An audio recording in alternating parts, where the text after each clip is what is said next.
तो स्वामी जी एक प्रश्न महिलाओं से जुड़ा हुआ। महिलाओं और बच्चों के आहार में आयरन में करीब 4% की कमी का अनुमान है। और इस पोषण की जब हम बात करते हैं तो जो ब्लड है, जो हीमोग्लोबिन है, उस पर थोड़ी बात करनी जरूरी है। एनीमिया अगर शरीर में हो जाए तो उससे थकान आना, चक्कर होना, सांस फूलना, और खास तौर पर जो गर्भवती महिलाएं हैं उनके लिए भी ये जो प्रेगनेंसी वाला खतरा है ये भी बढ़ा रहता है। तो स्वामी जी, आयरन की कमी से बचने के लिए सबसे आसान प्रोटोकॉल क्या अपनाया जा सकता है? ये जो आपने कहा ना मीनाक्षी जी, 4% आयरन कम हुआ अनाजों में, माने गेहूं में, रागी में, ज्वार में, बाजरा में, जितने भी अनाज हैं उनमें या शाक सब्जियों में 4% आयरन कम होने से 50% से ज्यादा स्त्रियों में, पुरुषों में, मेल फीमेल्स में आयरन की कमी हो गई। माने उधर तो प्रतिशत 2-4% और इधर 4% का सीधा 40-50% लोगों के अंदर आयरन की, खून की कमी। अब हमारा तो हीमोग्लोबिन रहता है 17.5, 17.5, और लोगों का हीमोग्लोबिन, लेडीज का 10, 12, 14 और पुरुषों का 14, 15, बस। और किसी किसी का तो 10, 12 पर ही अटका रहता है। तो देखो, आप एक तो मंडूकासन करना, एक पवन मुक्तासन करना, और आयरन बढ़ाने के 10 उपाय बताता हूं। अनार, गाजर, चुकंदर, और इसी के साथ थोड़ा मुनक्का, खजूर, अंजीर थोड़ा सा ले लो। सुबह सुबह गन्ने का जूस पी लो, आयरन बढ़ जाएगा। गुड़ खा लो थोड़ा सा।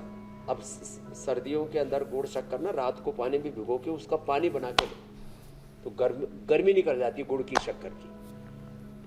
शहद गर्म होता है, ठंडे पानी में ले लो, उसकी गर्मी निकल जाती है। पवन मुक्तासन करो। चलो, तो दूसरा उपाय, रागी, जवार, बाजरा, मिलेट्स खाओ, इससे आयरन बढ़ता है। तीसरा उपाय हमने तो आयरन कॉम्प्लेक्स, हीमोग्रिट भटी और लोहा सब आदि बताया, उससे आयरन बढ़ जाता है। लीवर, किडनी के फंक्शन अच्छा करने के लिए लीवोग्रिट, रीनोग्रिट खाओ, उससे। और फिर भी किसी का नहीं बढ़ता हो तो यहाँ पंचकर्म षटकर्मा के लिए संघ प्रक्षालन, कोलोन थेरेपी, बस्ती आदि कराने के लिए आ जाओ पतंजलि वेलनेस योगाग्राम निरामय में। 8954666111 नंबर भी हम इसलिए बता देते हैं कहीं लोग डिजिटल फ्रॉड के शिकार ना हो जाए। तो हीमोग्लोबिन बढ़ाने के लिए खुश रहो। जो खुश रहते हैं उनका हीमोग्लोबिन अच्छा रहता है, चमकते दमकते रहते हैं, चेहरे पर नूर भी भरपूर रहता है। तो लीवर ठीक होना चाहिए, किडनी के फंक्शन अच्छे होने चाहिए, वहाँ से एरिथ्रोपोइटिन जो है वो जिम्मेदार है हीमोग्लोबिन बढ़ाने के लिए। जो भी खाना खाते हैं वो हजम हो जाना चाहिए। पवन मुक्तासन, उत्तान पादासन आदि करने से लीवर और आंतें अच्छी होंगी, उससे हीमोग्लोबिन अच्छा रहेगा। फिर हीमोग्लोबिन के लिए हरी साग सब्जियां बड़ी अच्छी होती है, उसका सेवन करो। और जो सुबह उठ करके आंवला, एलोवेरा, गिलोय, गोधन और कहनी पी लेते हैं, उनका तो हीमोग्लोबिन एकदम 100% अच्छा रहता है। घर में जो लोहे की कढ़ाई में खाना बनाते हैं उनका हीमोग्लोबिन अच्छा रहता है। लो, मैं तीन चीजें तो स्वामी जी इसमें जो खाने की है वो पूछना चाह रही हूं बहुत गहरा होता है कि अगर कोई नियमित रूप से एक सेब अपने डाइट में शामिल करे, और खासतौर पे क्योंकि यहाँ पर बच्चों की भी बात हुई तो इसलिए मैं पूछ रही हूँ, एक केला अपने डाइट में शामिल करें और थोड़ी सी किशमिश दिन के किसी भी वक्त, तो क्या स्वामी जी उसमें आयरन की डेफिशिएंसी से बचा जा सकता है? एक केला, एक सेब और थोड़ी सी किशमिश। फ्रूट्स में केला और जैसे आपने बताया सेब, अनार, ये हीमोग्लोबिन को तुरंत बढ़ा देते हैं। कुछ प्रत्यक्ष रूप से, कुछ परोक्ष रूप से बढ़ाते हैं। तो ये पवन मुक्तासन, उत्तान पादासन, पादांगुष्ठानासा स्पर्शासन, सेतुबंध आसन भी बहुत जरूरी है, इसलिए करवा रहे, इससे भी हीमोग्लोबिन बढ़ता है। तो एक सेव, एक बग्गू गोसा, अरे अमरूद खा लो।